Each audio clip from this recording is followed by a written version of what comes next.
People love to say big bikes are useless in the Philippines, too heavy, too powerful, too expensive. But after riding, touring and living here, I actually think the opposite is true. Today I'll show you why big bikes can make more sense, which touring bike works best here, and most importantly, what the real total cost actually looks like once you set it up properly.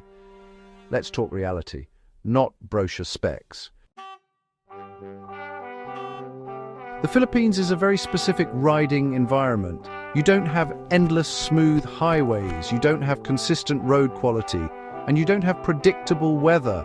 Instead, you have short highway stretches, broken pavement, surprise gravel, steep mountain roads, heavy rain, and traffic where you're sharing the road with everything from tricycles to trucks. So the real question isn't, what's the fastest bike? It's, what bike lets you ride longer, safer, and with less fatigue while carrying your life with you? When I say big bike, I'm not talking about 1000cc superbikes. Those don't make sense here, full stop. I'm talking about mid-weight touring and adventure-style bikes, roughly 600 to 800cc. This category gives you enough torque to overtake safely, enough suspension to survive bad roads, enough stability to ride two up with luggage, and, very important, not so much weight that the bike becomes a nightmare at low speed. Small bikes are amazing for daily life in the Philippines. They're cheap, easy, and everywhere, but once you start touring, especially with a passenger, limitations show up fast. Passing a truck uphill becomes stressful. Riding into headwinds becomes exhausting. Suspension bottoms out, brakes work harder than they should. A mid-weight touring bike isn't about going fast. It's about having power in reserve, so you're not riding at the edge of the bike's capability all day. So let's talk about one of the most popular touring bikes in the Philippines, the Kawasaki Versys 650.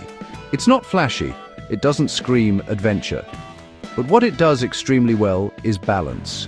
You get a smooth 650cc parallel twin, upright riding position, long travel suspension, real-world fuel range, and crucially, you can actually buy and service it here.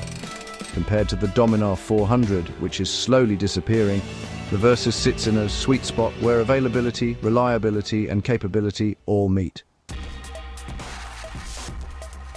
Let's get honest about money. A Versys 650 in the Philippines costs roughly 450,000 to 510,000 pesos, depending on the year and dealer. Protection is not optional here. Roads are unpredictable, parking surfaces are uneven, and sooner or later, gravity wins. Crash bars and sliders will cost you around 10,000 to 25,000 pesos, depending on brand. Touring without proper luggage is just, well, misery. Backpacks are honestly a mistake on long rides. Expect mounting racks to set you back somewhere between 8,000 and 15,000 pesos, a top box around 10,000 to 20,000, and side panniers from 15,000 up to 35,000. Hard luggage, yeah, it really makes the most sense here. Rain, dust, and security are real concerns. Stock tires are, usually a compromise. A good set of all-round touring tires will totally transform the bike, especially when it rains. You should budget about 12,000 to 20,000 pesos per set. And yes, you'll end up replacing them faster when you tour. Auxiliary lights aren't about looking cool at all. They're really about visibility, especially during sudden rain or when you're riding at dusk. Add another 5,000 to 15,000 pesos for lighting and comfort upgrades. So realistically, a properly set up touring bike will cost more than the sticker price.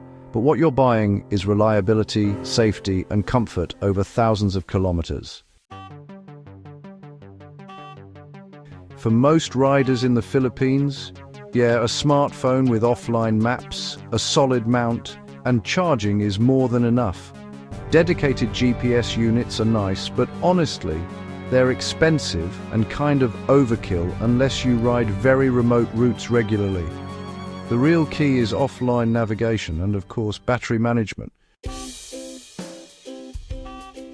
Touring in the Philippines isn't really about fancy biker cafes.